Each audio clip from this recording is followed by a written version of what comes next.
অল্প একটু, খালি আপনি ধরবেন একটু। আচ্ছা ঠিক আছে ঠিক আছে। শুধু দর্শক, আমরা পয়লা বৈশাখে আজকে আমাদের অষ্টম পর্ব। আমরা এই অষ্টম পর্ব আজকে আমরা জাদুঘরের সামনে শাহবাগ এবং এই শাহবাগ থানার সামনে এবং জাদুঘর, এই জাদুঘরটি মূলত আমাদের ঐতিহাসিক একটি জায়গা। তা আমরা মূলত এই অষ্টম পর্বটি আমরা এই জাদুঘরের সামনে নিয়েই করছি। যেহেতু আমরা আজকে পয়লা বৈশাখে প্রত্যেক স্পট আমরা করে এসেছি, জাতীয় কবি কাজী নজরুল ইসলামের মাজার জিয়ারত করেই আমরা এখন শাহবাগ এবং শাহবাগে ঐতিহ্য এই জাদুঘর, সেই জাদুঘরের সামনেই আমরা আমাদের অষ্টম পর্বটি আমরা দেখিয়ে যাচ্ছি এবং সেটা আমরা ধারণ করছি।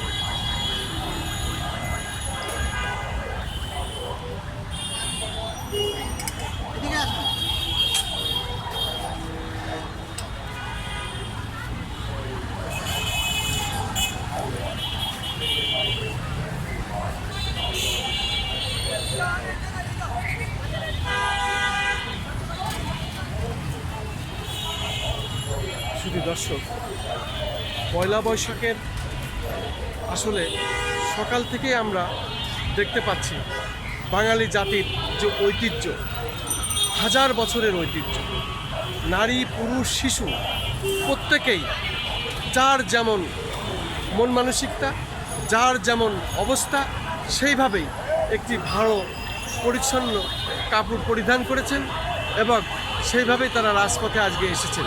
আমরা রাজধানী ঢাকা তথা সারা বাংলাদেশের চিত্রটি কিন্তু এমন, সেটাই আমরা দেখতে পাচ্ছি যে মানুষের আসলে মনের খোরাক এটা, যেহেতু বাঙালির ঐতিহ্য বাঙালিরাই ধরে রাখছে, সেটাই আমি দেখানোর চেষ্টা করছি।